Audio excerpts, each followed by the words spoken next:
Hoje nós estamos na terceira mensagem da série Cartas à Igreja e vamos conferir as escrituras na carta à igreja de Esmirna. Abra sua Bíblia em Apocalipse capítulo 2. Vamos ler do verso 8 ao 11. Ok? Apocalipse capítulo 2, 8 a 11. Carta à igreja de Esmirna. Ao anjo da igreja em Esmirna, escreva: estas são as palavras daquele que é o primeiro e o último, que morreu e tornou a viver. Conheço as suas aflições e a sua pobreza, mas você é rico.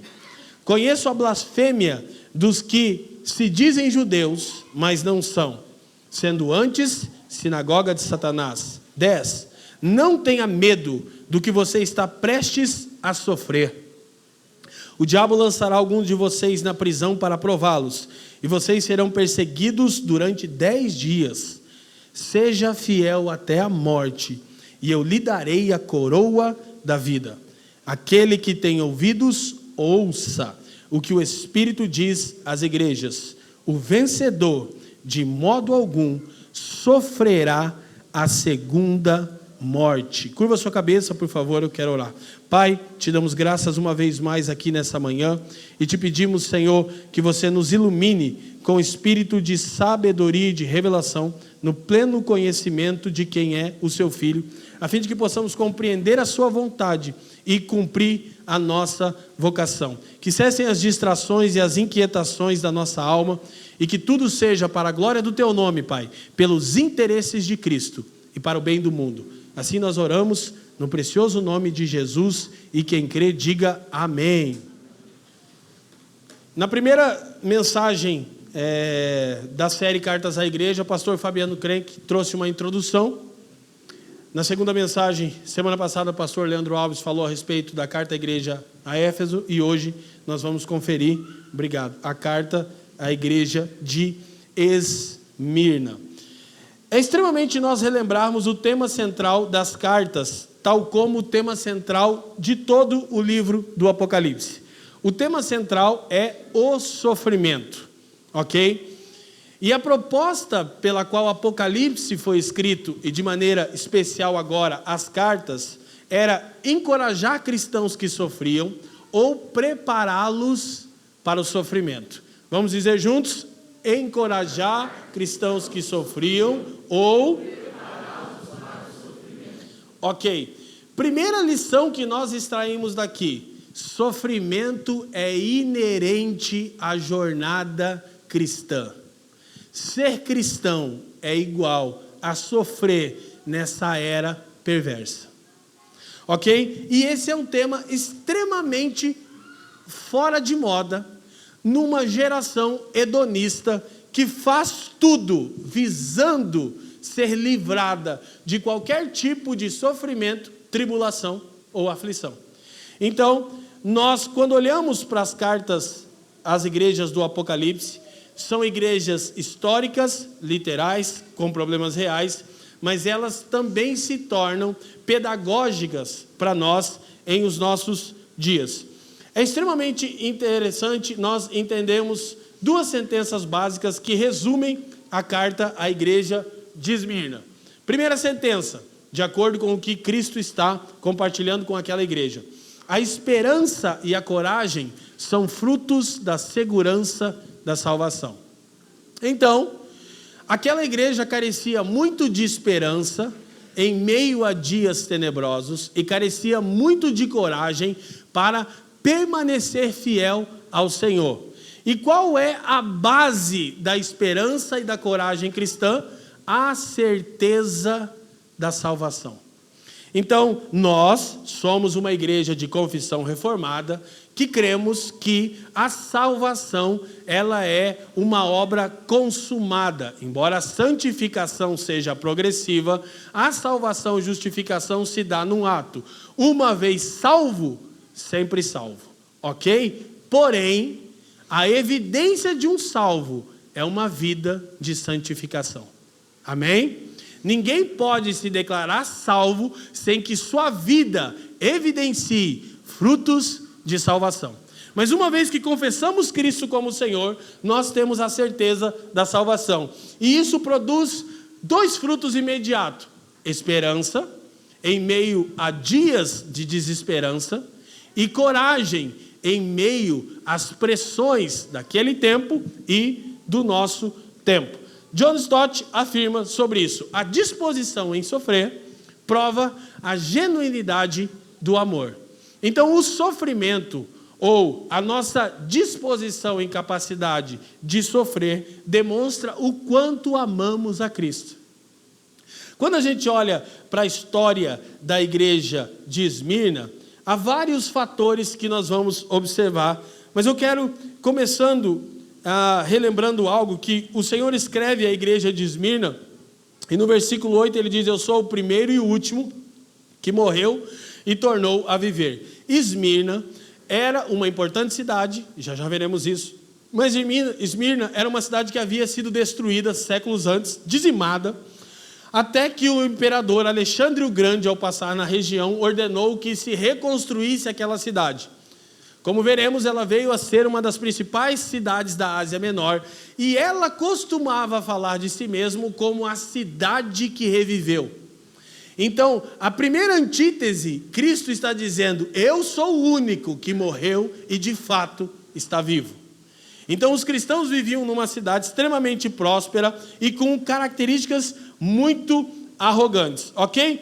Para a gente olhar alguns contextos históricos e nos situarmos, Esmirna foi a primeira cidade na Ásia a erigir um templo para o culto da deusa Roma. Eles idolatravam o próprio Estado romano. E em 26 depois de Cristo, por sua lealdade de longo tempo a Roma, venceu outras 10 cidades na disputa pelo direito de construir um templo em homenagem ao imperador Tibério. Nas décadas seguintes, isso é importante para a nossa reflexão, Esmirna tornou-se um centro do culto ao imperador. Então, gente, é impossível desassociarmos a mensagem política do livro de Apocalipse. O problema central no livro de Apocalipse é a reivindicação dos imperadores serem divinos e dignos de adoração. Então, do início ao fim do livro, Cristo está exortando o seu povo para que não preste honrarias, admiração, louvor, e para que não deposite esperança em César. Porque Cristo é o Senhor, logo César não o é. Ok? Então, Esmirna se tornou a cidade que era o centro da adoração ao imperador. Os comentaristas descrevem essa cidade como a mais esplêndida das 7 que recebem a carta, uma das cidades mais prósperas da Ásia Menor.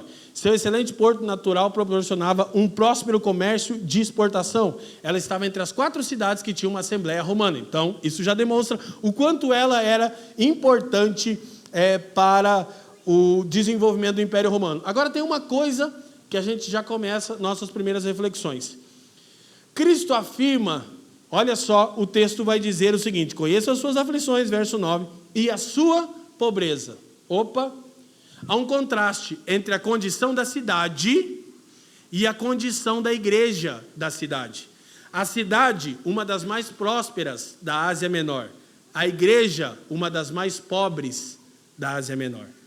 E aí nós precisamos levantar o questionamento: por que havia tanto contraste entre a prosperidade de Esmirna e a pobreza financeira, literal, da igreja de Esmirna? Agora, Cristo diz: conheço as suas aflições e a sua pobreza, mas a sentença é: você é rico. Diferentemente da exortação quando chegarmos a Laodiceia, que recebe a sentença: você pensa que é rica, mas é pobre, cega, miserável e nu. Então nós percebemos que o que está sendo a vara de medir os valores para Cristo é a saúde espiritual da igreja, não a prosperidade numérica e financeira da igreja de Esmirna. Inclusive, olhando muitos comentaristas, eu descobri que Esmirna era numericamente uma das menores igrejas da atualidade. Contudo, no caso, né? Contudo, ela está entre as 2 únicas das 7 que não recebe repreensão. É curioso que a maneira que nós medimos o sucesso da igreja dos nossos dias é completamente o oposto. Nós medimos uma igreja de sucesso por duas coisas. Tem gente? Tem. Tem dinheiro, confortável, tem estrutura. Eu já disse para vocês que uma vez recebemos um convite para ir numa igreja, e lá no convite tinha lá o folder da igreja e tinha coisas escritas assim: amplo estacionamento para sua melhor segurança. Eu pensei que eu estava indo no Walmart. Aleluia. Então nós precisamos entender que a maneira pela qual Cristo mede a sua igreja não é a maneira pela qual o mundo moderno mede a igreja. A gente vai perceber, eu vou dizer agora, para ir desenvolvendo o assunto, que a pobreza financeira de Esmirna era resultante da sua piedade. Escute, piedade não produz pobreza, mas muitas vezes causa... Piedade não produz riqueza, perdoe-me. Piedade muitas vezes produz pobreza. Embora ser pobre não é o equivalente a ser piedoso. Não confunda, não somos franciscanos, não estamos fazendo apologia à pobreza. A pobreza não santifica e a riqueza não aprova. Vou dizer de novo, piedade não produz riqueza. Piedade normalmente produzirá pobreza. Por quê? Porque a igreja se comportava de maneira contracultural à cultura do comércio de Esmirna. John Stott diz o seguinte: a igreja de Esmirna passava por grandes sofrimentos, e essa carta é dedicada exclusivamente a um relato de suas aflições no passado e no presente, além de uma advertência das provações mais severas que estavam por vir e um incentivo para enfrentá-las. Preste atenção, Cristo incentiva a igreja de Esmirna a enfrentar o sofrimento. Ele não diz que o sofrimento terminaria. A gente, quando está sofrendo, tudo que a gente quer é que Jesus diga: tá bom, acabou, tua vitória chegou hoje, né? Hoje tem vitória para você. Cristo diz: permaneça, persevere, seja fiel até a morte. Então é um tema, de novo, não atual, é um tema que essa igreja moderna não compreende, ok? Outra característica dentro da nossa introdução histórica é que em Esmirna havia uma grande população judaica, e eles se opunham de maneira odiosa aos cristãos, ok? Então, o cristianismo tornou-se uma dupla ameaça, tanto quanto o cristianismo sempre foi uma ameaça política e uma ameaça religiosa para um mundo caído. Quem está me entendendo? Por quê? Porque o comportamento dos discípulos denunciava a hipocrisia da religião judaica, que tinha favores do império. Essa era a razão pela qual os judeus perseguiam os cristãos, porque os cristãos eram vistos popularmente como uma seita do judaísmo. Ok? Mas os judeus tinham privilégios. Por exemplo, eles não eram obrigados a adorar o imperador. Eles tinham liberdade de culto. E os cristãos queriam fazer uso da mesma liberdade. E os judeus diziam: não, vocês não são parte do nosso povo, vocês não professam a nossa fé, vocês não escolheram o nosso candidato, então vocês merecem sofrer. Aleluia, glória a Deus. Mas hoje não é sobre política, é sobre a igreja de Esmirna. Quem está me entendendo? Então, é exatamente por não ter um conchavo político que a igreja de Esmirna sofria com a estrutura estatal. Porque ela dizia: Cristo é o Senhor, César não o é. Ok? Mas a ala religiosa judaica tinha favores do Estado e dizia: César é o Senhor. Quem está me entendendo? Então, o cristianismo sempre, ao longo das eras, tem sido uma ameaça para religiões estatais e para estados que reivindicam caráter de divino. Então esses irmãos sofriam pressão de todos os lados. E, de novo, era uma das igrejas mais pobres da Ásia Menor, era uma das menores igrejas numericamente da Ásia Menor. O que Cristo tem a dizer a Esmirna é: permaneça fiel. De novo, ele não tem nenhuma repreensão para a igreja de Esmirna. Uma igreja pobre e pequena, porém fiel. A maneira, eu costumo dizer isso quando falo a pastores Brasil afora, A maneira pela qual você mede a eficácia de um ministério não é pelo número de pessoas que ele reúne, é pela estatura espiritual das pessoas que estão congregadas. Ok? Então, seguindo nossa reflexão, todas as cartas seguem basicamente essa estrutura. Ok? Nós vamos perceber isso. Uma revelação parcial de Cristo. No capítulo 1, João vê o Cristo glorificado. Uma visão maravilhosa, gloriosa. Ele cai como morto aos pés do Senhor. Ele descreve os olhos do Senhor, seus cabelos, sua roupa, seus pés, enfim, nós conhecemos o texto. Depois, quando Cristo começa a endereçar a carta profética às igrejas, ele, para cada igreja, comunica uma revelação parcial de quem ele é, por duas razões. Primeira razão, aquela revelação parcial era a provisão direta para a tribulação daquela igreja histórica. Segundo, com isso nós aprendemos que nenhuma igreja, ministério ou denominação detém o monopólio da revelação de Cristo. Ninguém tem tudo. O corpo de Cristo como um todo, e o corpo de Cristo como um todo não é a igreja no Brasil. O corpo de Cristo é a igreja católica, que não é a que você pensou.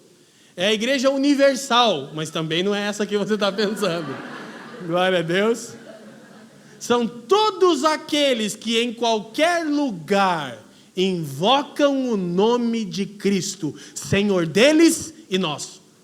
Esse povo detém a revelação do Cristo ressurreto. Mas cada igreja recebe uma revelação parcial. A provisão para a sua tribulação atual e a necessidade da humildade de reconhecer que não temos tudo. Precisamos sempre uns dos outros.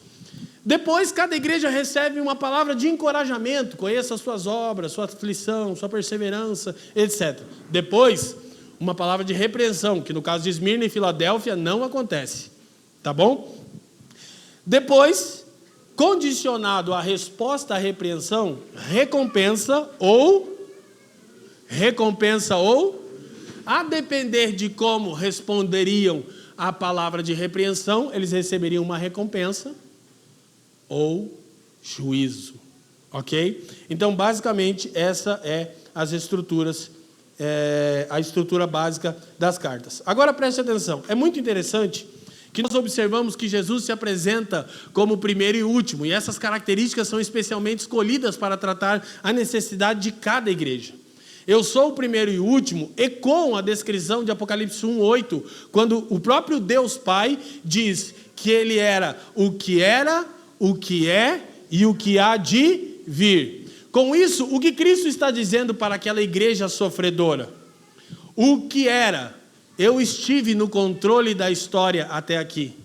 O que é, eu permaneço no controle da história agora. O que há de vir, eu seguirei soberano no controle da história que ainda virá. Então, nisso, essa igreja tinha esperança e coragem. E ela era saciada em Jesus. Ela era satisfeita com a obra redentora de Cristo. Ela era financeiramente pobre. Ela sofria privações. Ela era numericamente pequena, mas ela era poderosamente impactante pela sua fidelidade. De maneira que hoje, milênios depois, nós temos muito a refletir na fé desses irmãos e o legado que eles deixaram para nós. Amém? Então isso é realmente muito interessante. Agora preste atenção, de novo. A revelação, as características que Cristo apresenta a cada igreja são a provisão para o seu sofrimento atual. O que era, o que é, o que há de vir. Eu tenho controle soberano do seu passado, do seu presente, do seu futuro. Isso nos dá uma segurança eterna, queridos. Em dias de tribulação, de aflição, de perseguição, de oposição, isso é maravilhoso. Então, algumas provações específicas que Cristo listra. Ele diz: conheço a sua tribulação, a sua pobreza e a blasfêmia que você sofre. Então, a gente vai observar um pouquinho de cada uma dessas características. Tribulação aqui, ou aflição, se refere a todo tipo de pressão experimentada por aqueles que desejam seguir o Cordeiro de Deus. Vou dizer de novo e vamos nos amparar nas Escrituras com bastante intencionalidade. Sofrimento, perseguição, blasfêmia são inerentes à fé cristã. Ok? Quando nós olhamos para o que as Escrituras nos dizem, o que Paulo diz escrevendo a Timóteo: todos quantos querem viver piedosamente em Cristo Jesus serão perseguidos. Agora preste bastante atenção. Todos quantos querem viver... Vai. Querem viver? Piedosamente. Piedade não é cristianismo dominical. Cristianismo cool. Coaching. Piedade é uma vida de fidelidade em todo lugar, ocasião e situação. Se você é piedoso, você sofre tipos distintos de perseguição no seu trabalho, na sua casa, na sua escola, no seu meio acadêmico. Por quê? Escute, porque as doutrinas de Cristo são impalatáveis, são intragáveis. Traduz isso aí, Fafa. São impalatáveis para uma geração hedonista. Agora preste atenção, as doutrinas de Cristo são impopulares. Eu tenho muito temor quando as pessoas quase que geralmente, assim, quase que de maneira geral, aplaudem o que eu estou falando. Porque biblicamente falando tem alguma coisa errada. O normal é você sofrer oposição. Aleluia. Amém? Por quê? Porque todo mundo que quer viver de maneira piedosa, de novo, não estou falando de evangelho cool, não estou falando de church, não estou falando de rolê aleatório de evangélico americanizado, nada contra meu amigo americano aqui. Isso é um americano raiz do Kansas, isso aí é um americano de verdade. O cara mora lá perto da casa do Smallville lá. A gente já foi lá. Por Deus, que eu ficava... Toda hora eu pensava, cara, eu vou ver o Superman do celeiro. Muito legal. Ele deve ter visto já, depois o Michael me fala. Olha só, escrevendo aos Filipenses, Paulo diz: porque vos foi concedida Olha, a graça é um dom imerecido. Quantos aqui amam a graça de Deus, que é um favor que não merecíamos? Amém? Quantos recebem esse favor imerecido? Olha, espera aí, o texto parece incongruente. Porque vos foi concedida a graça de padecerdes por Cristo e não somente crerdes nele. Olha como Paulo entende o sofrimento em fidelidade a Cristo. Um dom tão bom que você e eu nem merecíamos. Por quê? Porque de fato não somos dignos nem de sofrer. Nossa pobreza e pecaminosidade é a tal ponto que nós nem somos dignos de sofrer como Cristo. Os historiadores dizem que quando Pedro foi crucificado, ele disse: por favor, não me crucifiquem como meu Senhor, eu não sou digno, façam isso me crucificando de cabeça para baixo. Eu não mereço morrer como meu Senhor, eu não posso ser lembrado como Ele. E hoje a gente faz tudo para evitar tribulação, sofrimento, aflição. O que vende? O evangelho coaching. O que mobiliza a multidão? O pare de sofrer. Inclusive tem, né? Por isso que a gente está sempre denunciando aqui, por vezes é desgastante, né? O que estão fazendo com o púlpito, porque o evangelho Nutella. Eu não aceito, eu vejo os irmãos, né? Tem gente que aprendeu a orar, eu não aceito. Se posiciona, irmão, você não pode aceitar isso. Eu não aceito esse sofrimento. Eu digo assim, tem pessoas, eu sempre lembro do pastor Fabiano Crenque, o Fafa diz que a pessoa chega, né, no aconselhamento, diz que é mais ou menos assim, né, há relatos. E aí a pessoa diz assim: mas pastor, por que isso está acontecendo comigo? Aí a resposta dele é: por que não com você? Aquele velho problema filosófico que a doutrina da depravação total resolve. Qual é o velho problema filosófico? Por que pessoas boas sofrem? A resposta teológica: porque não há pessoas boas, todos pecaram e destituídos estão da glória de Deus, aleluia. Não teve um amém? É um dom gracioso de Deus. Agora é o seguinte, isso aqui é essencial para o nosso desenvolvimento. Causas do sofrimento. Então, a parte boa disso aqui é que, independe da causa, ainda temos esperança em Cristo. Mas identificar a causa do nosso sofrimento nos permitirá orar corretamente. Ok? Primeira causa de sofrimento, leiam comigo. Pecado adâmico. O que eu quero dizer com isso? A rebeldia de Adão estabeleceu caos e desordem em toda a ordem criada. Então há muitos tipos de sofrimento pelo qual eu e você estamos sujeitos, que são oriundos do pecado adâmico. Um exemplo, talvez você tenha na sua casa pessoas que sofrem enfermidades. Qual é a causa da enfermidade? Não é necessariamente o pecado daquela própria pessoa, é o pecado de Adão. Eu ainda compartilhei no primeiro culto que a mãe do pastor Fábio Pupo, teve um mal súbito aí algumas noites atrás, e quase veio a óbito, graças a Deus não veio. É uma irmã que está no Senhor, e agora o Fábio recebeu ela em casa para cuidar dela, mas já chegou naquela idade, e não deem risada, porque a Bíblia diz que daqui para frente é só canseira. Sabia que a Bíblia diz isso?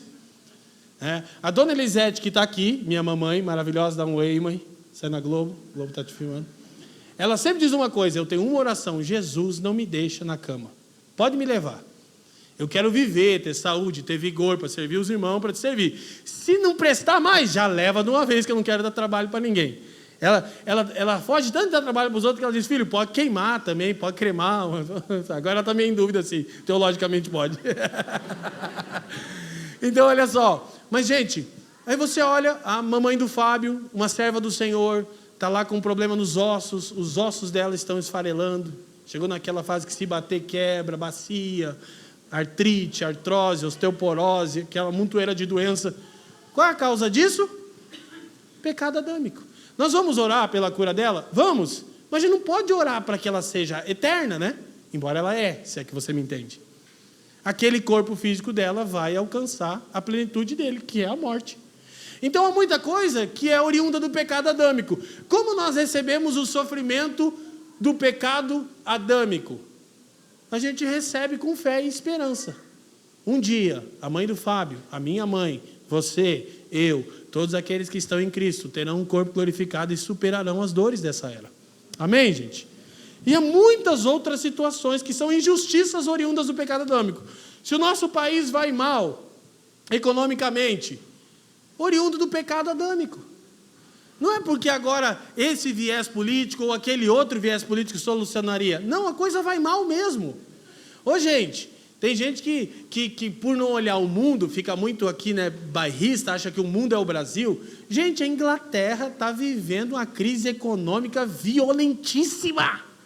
Eu estava lá, mas parece que não, mas tá feio. Entra primeira-ministra, sai primeira-ministra, tá um caos. O mundo vai de mal a pior. E nada é tão ruim que não possa piorar, aleluia. Então, a gente recebe isso com fé e esperança, que um dia todas as coisas serão renovadas, serão transformadas, não haverá mais choro, nem luto, nem pranto, nem dor, amém? Segunda causa de sofrimento, leiam para mim bem alto agora. Pecado individual. Por muitas vezes nós sofremos, por quê? Porque nós quebramos os princípios de Deus. Você quebra um princípio, a seu tempo o princípio te quebra. E aí a gente atrai para nós uma série de sofrimentos, por causa do nosso pecado individual. Então, no pecado adâmico, eu que já estou em Cristo, recebo com fé e esperança. Sofrimento oriundo do pecado individual exige primeiro o quê? Arrependimento. Não adianta orar.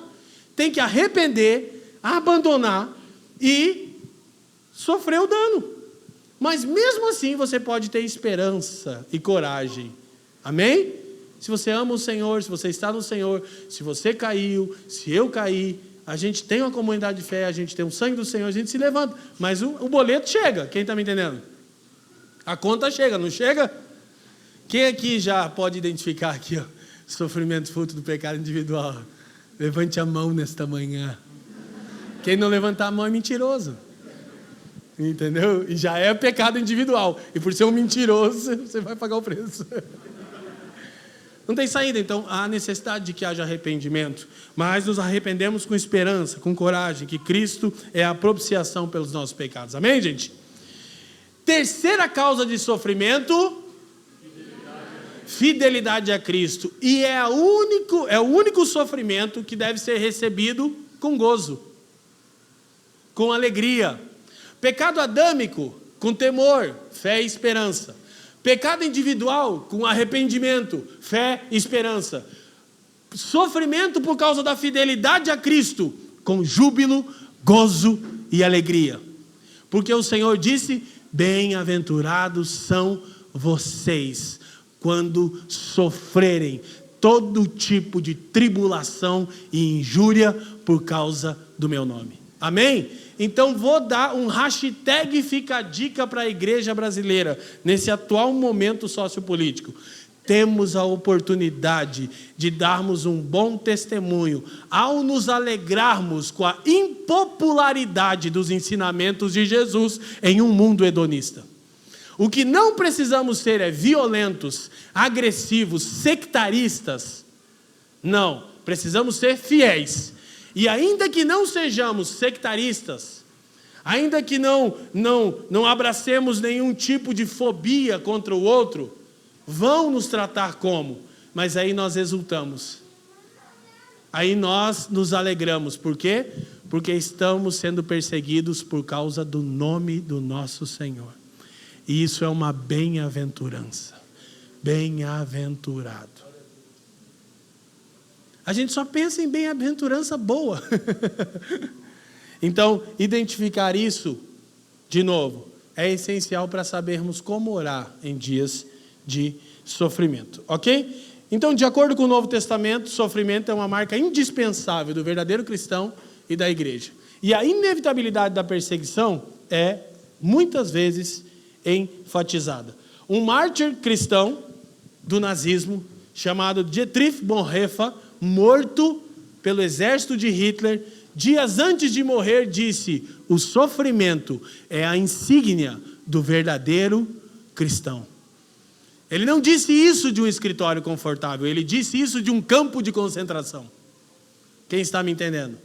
Então eu disse no primeiro culto e repito, eu não sei, eu particularmente não quero, não temos que celebrar a perseguição, mas eu não sei se o Brasil um dia viverá esse nível de perseguição que existe no mundo, em lugares onde há, como Coreia do Norte e tantos outros países, da janela 1040.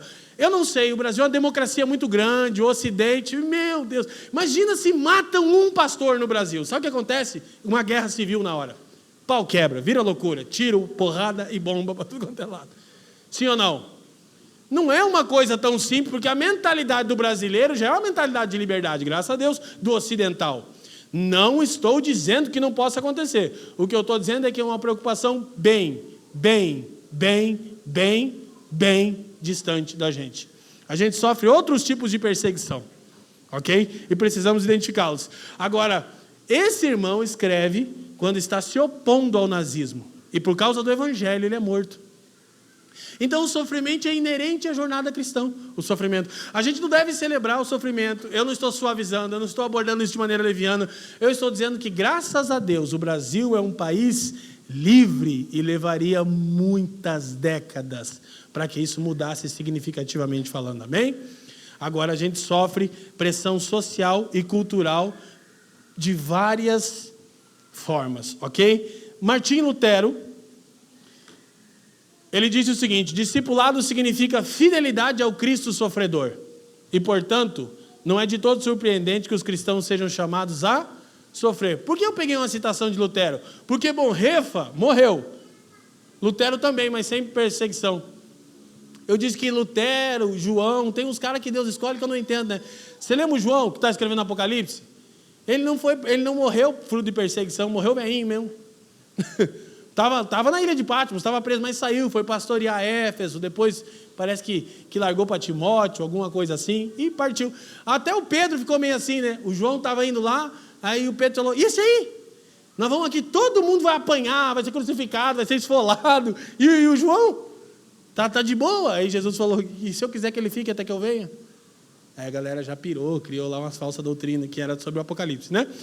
Mas o Lutero é igual, olha só, gente, o Lutero tirou o pino da granada só para ver o pau torar. E quando Roma, o império, o mundo da época está sucumbindo, o César, o papismo, a amálgama entre Estado e igreja, aquela coisa inteira ruim das pessoas. Aí perguntaram para Lutero, o que você fez, Lutero? Ele disse, eu não fiz nada, eu estou aqui em Wittenberg, tomando a boa cerveja da região. A palavra de Deus fez tudo. Porra, o cara morreu tomando uma cerveja alemã. Outro companheiro alemão dele, Bonhoeffer, morreu num campo de concentração. Por que isso? Para você não ficar também romantizando. Ah, é só os que morrem. Não, querido. Lutero teve uma morte tranquila, segundo a história. Mas ele foi fiel. O tipo de perseguição e oposição que ele sofreu foi outra, quem está entendendo? Na verdade, ele deu migué, né? Ele fugiu. Entendeu? E não está de todo errado. Então, essa é a primeira. Segundo, Cristo fala que conhecia a pobreza da igreja. Devido à pressão social advinda dos judeus e dos romanos, os cristãos tinham extrema dificuldade em se inserirem nos negócios locais. Vários historiadores acreditam que tumultos ocorridos com certa frequência eram comumente atribuídos aos cristãos. E esses tinham seus bens confiscados como punição e por vezes sofriam saques. Era muito comum naquela época do Império Romano, vivia tendo revolução. E acontecia uma coisa muito doida. Quando havia uma revolta, quem que era culpado? Os discípulos de Jesus. Eles sempre eram acusados de se insurgir contra o Estado. Aí o que acontecia na revolta? Quando o caos se estabelecia, muita gente saqueava os bens dos cristãos, nos comércios, as terras, era doido. Sempre sobrava para eles. Porque eles não tinham ninguém para defender os judeus, tinham Roma. Eles tinham um tratado ali, né? Nós votamos em você, César, nos proteja. Mas já os discípulos de Jesus não tinham. Por isso que Jesus disse, fica tranquilo, vai piorar, mas permaneça. Eu estou com vocês, eu tenho controle soberano de todas as coisas. Então, por que Esmirna era uma das cidades mais ricas da Ásia Menor, e a igreja da cidade era uma das mais pobres? Porque eles não conseguiam viver a vida social normal, porque eles eram piedosos. Eles não negociavam visando lucro fraudulento. Eles não prestavam culto ao imperador. Eles não sucumbiam ao hedonismo e à imoralidade. Então eles eram tidos como extraterrestres, como gente desprezível. E eles pagavam o preço. E a pobreza deles era oriunda da piedade deles. Então pobreza não produz piedade. Mas piedade, quase sempre, produz pobreza. Ok? E isso é uma lição para nós, meus irmãos. De novo, nós não somos franciscanos. Não estou fazendo apologia à pobreza. Contudo, um cristão fiel deve receber com alegria a pobreza e a privação fruto da fidelidade a Cristo. Não do pecado individual da preguiça, tá? Aí os irmãos, tem uns irmãos aqui, né? Olha o que o autor de Hebreus diz, e a pergunta é, será que se referia aos irmãos de Esmirna?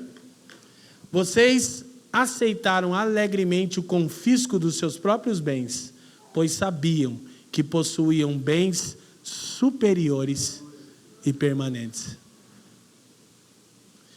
Vou contar uma coisa só para vocês, bem baixinho aqui, bem baixinho, não contem para ninguém, tá?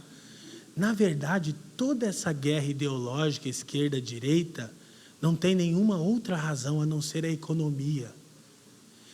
Vocês vão ver, se a coisa economicamente melhorar ou continuar melhorando, vai ficar todo mundo de boa. No fundo é o din-din que manda nessa era. Não tem governo de esquerda. Está bem a economia? Está tranquilo. Governo de direita? Está bem a economia? Está tranquilo. Essa que é a verdade. E a hipocrisia da religião dos nossos tempos, e muitas vezes as nossas, fica evidente. Porque quem de nós aceitaria alegremente ter os bens confiscados pelo Estado por causa da fidelidade a Jesus?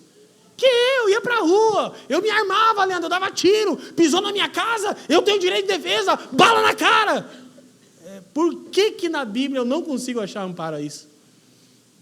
Sabe que uma coisa, Nietzsche, o filósofo do niilismo, ele disse uma coisa muito certa sobre os cristãos.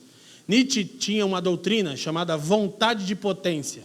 Basicamente, ele dizia o seguinte: o ser humano tem que ser livre para fazer tudo que ele quiser, aí ele alcança o máximo dele. Estava errado, Nietzsche? Não, a Bíblia diz o máximo da depravação. Ok? Mas o Nietzsche tinha um problema com o cristianismo, porque ele dizia que o cristianismo enfraquecia a vontade de potência dos homens. Esse negócio de humildade, Nietzsche estava corretíssimo. Um cristão nunca vai ser um cara... Não. Ele vai sempre sofrer o dano. Paulo diz, quando você tiver um problema e alguém te der o calote, o que você faz? Vai na casa dele, sai na porrada, bota no juiz. Não, ele se sofre o dano.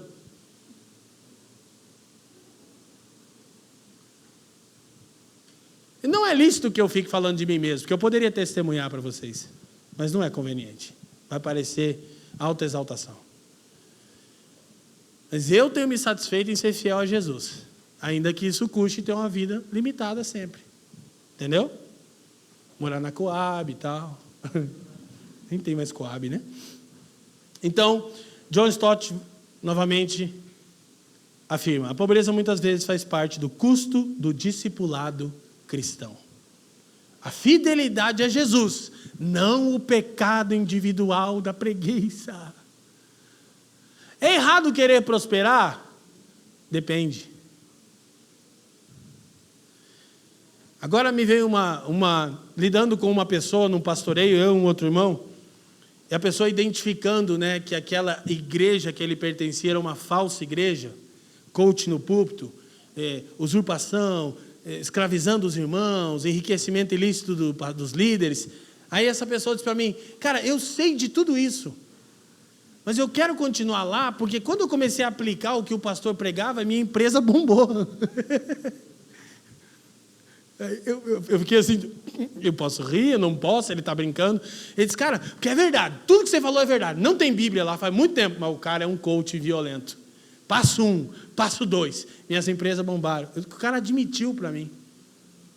Falei: meu irmão, eu não sei o que eu faço com essas palavras suas.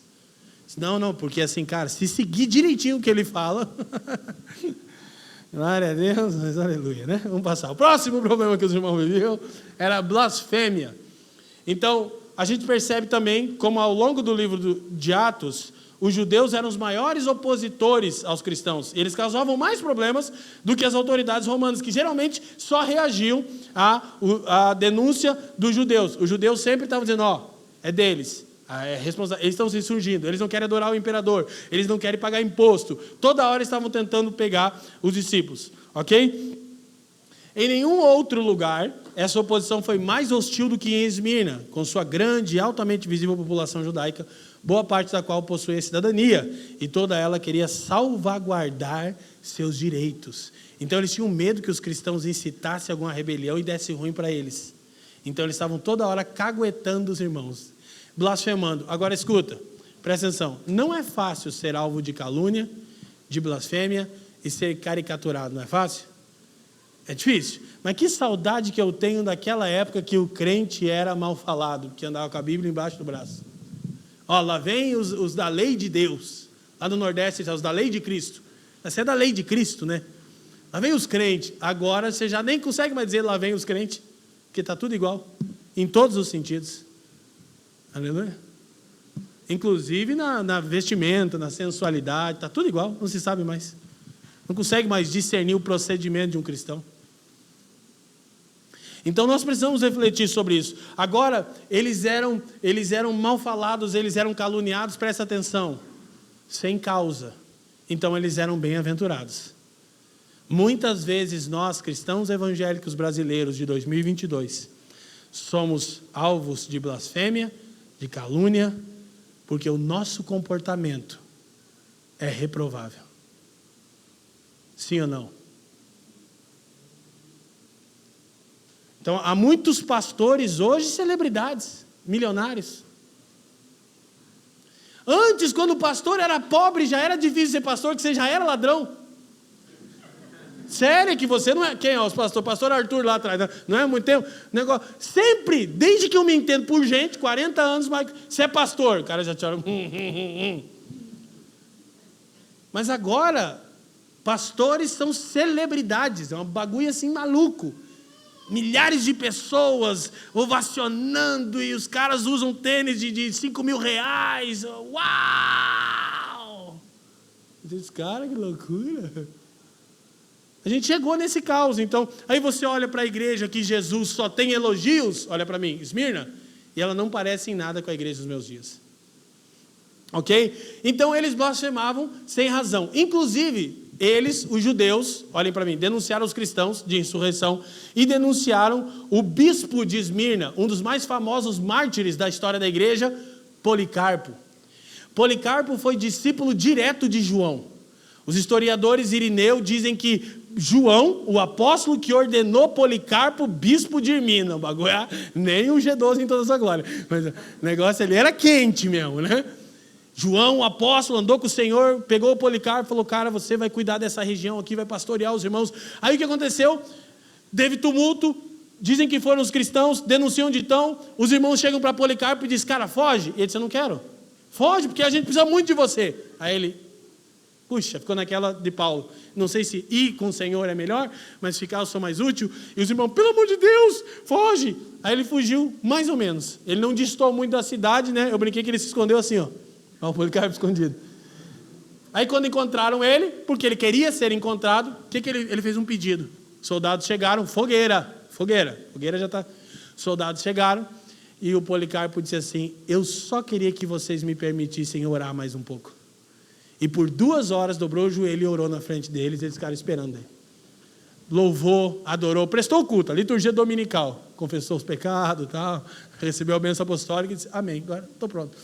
E a história conta que queimando na fogueira, ele orava e dizia, graças te dou, Senhor Deus Todo-Poderoso, por ter sido achado digno de sofrer com seu filho. E a história conta que o vento batia e diminuía a chama, então ele ficou sofrendo muito, e os judeus assistindo aquilo. E é interessante que o historiador Grant Osborne diz que os judeus que denunciaram ele, eles mesmos recolheram a lenha para queimar Policarpo, mas era sábado. E sábado não pode trabalhar, né? Mas qual a característica da religião das massas? Hipocrisia. E esse irmão morreu queimando, e de tanto sofrimento, que o fogo apagava e voltava, um soldado pegou a espada e atravessou o coração dele, e encerrou. E o que aconteceu com a igreja? Ela foi ainda mais fortalecida. Então, eu não sei se a gente vai viver isso no Brasil, eu não espero, porque a Bíblia não diz que eu tenho que esperar esse tipo de sofrimento, mas eu espero que a gente seja encorajado a abraçar o sofrimento, que é fruto da fidelidade a Cristo, com alegria. Stott novamente diz que era extremamente doloroso ser mal compreendido e caricaturado. Por quê? Já falamos. Porque os padrões morais de Cristo são impopulares. E por vezes a nossa tendência é diluir o evangelho e rebaixar os padrões para não causar ofensa. Agora, Esmirna era uma igreja sofredora porque era intransigente, não recuava, não transgredia o mandamento. E nada provoca mais oposição no mundo do que o evangelho de Jesus, gente. Amém? Então a gente precisa entender o seguinte, as doutrinas de Cristo são impopulares e a gente não vai reduzir o evangelho para que sejamos aceitáveis pelas pessoas. Agora, de novo, que sejamos perseguidos pela fidelidade a Cristo, não por um comportamento reprovável, não por preferência política, mas por fidelidade a Cristo, amém? Não por hipocrisia religiosa. E por fim, o texto diz que o diabo lançaria alguns deles na prisão, por no máximo 10 dias, e que outros sofreriam a morte. Qual é a sentença de Cristo? Não tema o que está por vir. Cara, você imagina a igreja sofrendo pressão social e cultural, pobreza, blasfêmia, tribulação e aflição, Ju. E o Senhor revelado aparece e diz assim, calma, vai piorar. Era capaz de a gente expulsar, achar que era um Satanás, sai, está amarrado, capeta.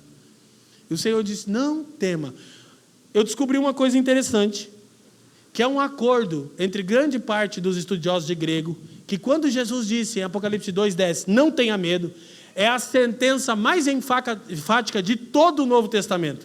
A disposição do texto grego original traz a maior ênfase que há no Novo Testamento inteiro. Tipo, Jesus disse assim, ó, não tenha medo.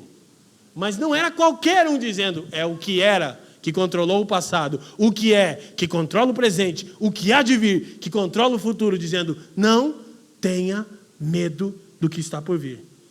Porque ele sabia que seria muito desafiador. Mas, ele diz, vai durar 10 dias. Então, como o Apocalipse é muito simbólico, a gente não sabe se é 10 dias literal, se não é. O que importa é que ele está dizendo, fica tranquilo, eu estabeleci um limite para o sofrimento. Como Paulo diz aos Coríntios 10, 13, não veio sobre vocês provação que vocês não possam suportar. Então, olha para mim, irmão, não arrega. Se você está vivendo sofrimento, você está vivendo o que você pode suportar. Seu Senhor nunca permite passar do seu limite. Se você não suporta, é que você arregou antes. Amém? Então você pode se arrepender hoje também. Então, olha só. Era o propósito de Satanás tentá-los para apostatarem da fé. Porém, o propósito de Deus era provar sua fé.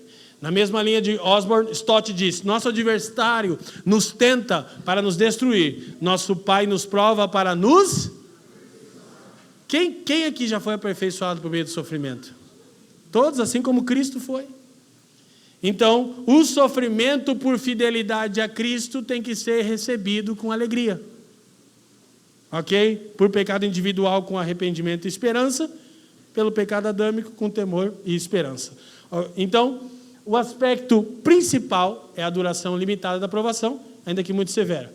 A solução de Cristo para a igreja, como em todo o livro do Apocalipse, persevere, mantenha-se fiel. Mas, Leandro, se esse governo agora começar a oprimir pressão social e liberdade de expressão e censura e difamação, solução é fechar a estrada. Ah, não era essa. Queimar pneu. Não. Pedir intervenção militar. Não, também não era. E os irmãos me perdoam, os que congregam aqui, os que estão pensando, aqui não nos demovemos 1 centímetro do Evangelho, não importa o que você pense. Amém? Deus abençoe. Pode fazer o que você quiser, não tem problema, você também não vai ser coagido. Mas no púlpito, nem fique, não. A solução sempre é, permaneça fiel. Agora, claro, a gente poderia discutir que viver numa democracia é diferente de viver num império, é diferente. Teríamos que conversar sobre isso? Teríamos. Mas a gente nem sabe o que é democracia direito. A gente está mais inflamado mesmo por ideologia. Amém? Glória a Deus. Agora nós não vamos falar mais nada de política aqui, nunca mais. A recompensa. Não se constranja, uma vez mais, se você agiu assim, mas entenda que aqui eu sou escravo de Cristo, não da opinião de vocês. Tá bom? E assim, se a gente está falando, é porque a gente já averigou esse livro aqui. Então fica uma dica. Quer conversar sobre o tema? Começa daqui.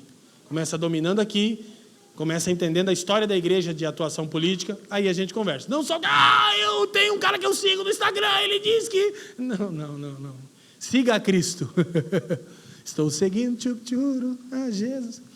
Então a recompensa qual é? A coroa da vida. Mas irmãos, me perdoem dizer para vocês, não é aquela coroa com as pedrinhas das almas que você ganhou para Jesus. Isso não está na Bíblia, eu sei, é difícil de aceitar. Tem os irmãos que acham que vão chegar lá e vão ser recebidos assim, a bola de ouro. Não, cara. Não, a coroa da vida é porque Esmirna era uma cidade importante no atletismo e os atletas ganhavam aquela grinalda. Sabe aquela folhinha grega? Isso aí é o que você vai ganhar. Só que essa coroa é o símbolo da corrida que você foi fiel. A vida eterna é o prêmio. Só que não é o prêmio seu, é o prêmio do primeiro cara que pegou o bastão, o Cristo de Deus. A nossa parte qual é? Correr a corrida. Mas se a gente não tiver o tempo necessário, a cadência, sem problema, ele já venceu a corrida, ele já disse, eu sou aquele que venceu.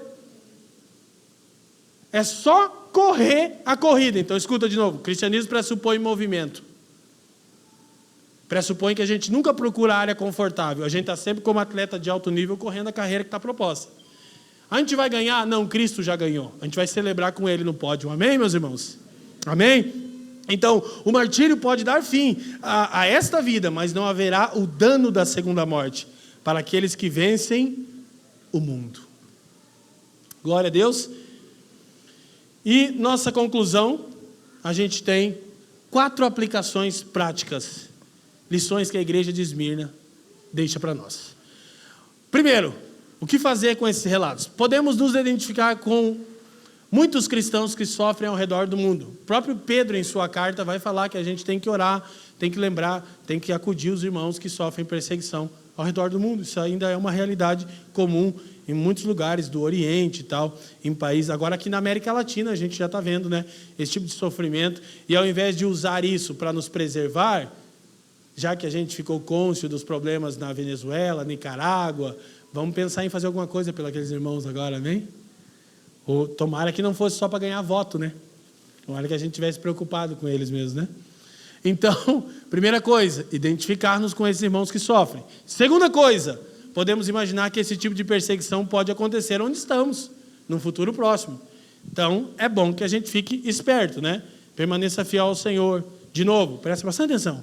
Exerça a nossa cidadania democrática com sabedoria, sim. Ninguém é trouxa aqui, mas faça do jeito bíblico. Tá bom? Glória a Deus. E aí, por fim,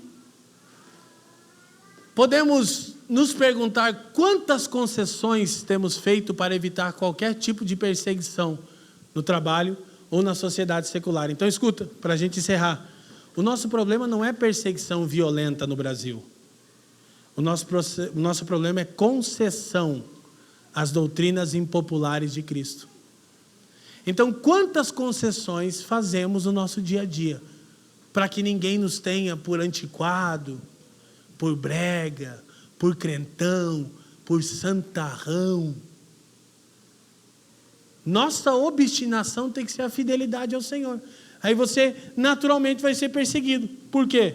Porque no seu trabalho você não vai agir de maneira fraudulosa. Aí a sua ação justa vai denunciar alguém agindo errado. Aí o que vai acontecer? Esse alguém vai te perseguir. Daí o que pode acontecer em caso pior? Você pode perder seu emprego. Ai meu Deus, e o que eu faço? Primeiro, celebra, porque você está sendo perseguido pela fidelidade a Cristo. Segundo, comunica a necessidade com a nossa igreja. Pode chegar, deu ruim, pastor, estou sendo fiel. E terceiro, fica tranquilo, Jesus cuida dos seus. Não falta nada para aqueles que amam o Senhor. Não é isso que ele diz? Todas essas coisas aí, está garantido. É o reino e a justiça em primeiro lugar. Então, a gente tem feito muitas concessões para não ser chato, para não ficar intragável, né? Poxa, aqui, ali, na área religiosa, na área política, na área cultural. Não, a gente precisa permanecer fiel. A solução é, sejam fiéis até a morte. E por fim, podemos suportar perseguições em geral, que desfazem o nosso amor ao mundo e nos levam para mais perto de Cristo. Amém, meus irmãos? Então, que saiamos daqui com a firme convicção que, independente do tipo de sofrimento que estamos vivendo, pecado adâmico, pecado individual, fidelidade a Cristo, a gente tem os meios de recorrer ao Senhor em temor, em arrependimento, em gozo pela perseguição, para dar um testemunho fiel de Jesus. A nossa nação em especial, falando agora do quintal, precisa muito de uma igreja como Esmirna, que não foca no número, que não foca na prosperidade financeira e estrutural, mas que ambiciona a fidelidade a qualquer custo. Amém? E aqueles que sofrem assim são bem-aventurados. Curva a sua cabeça.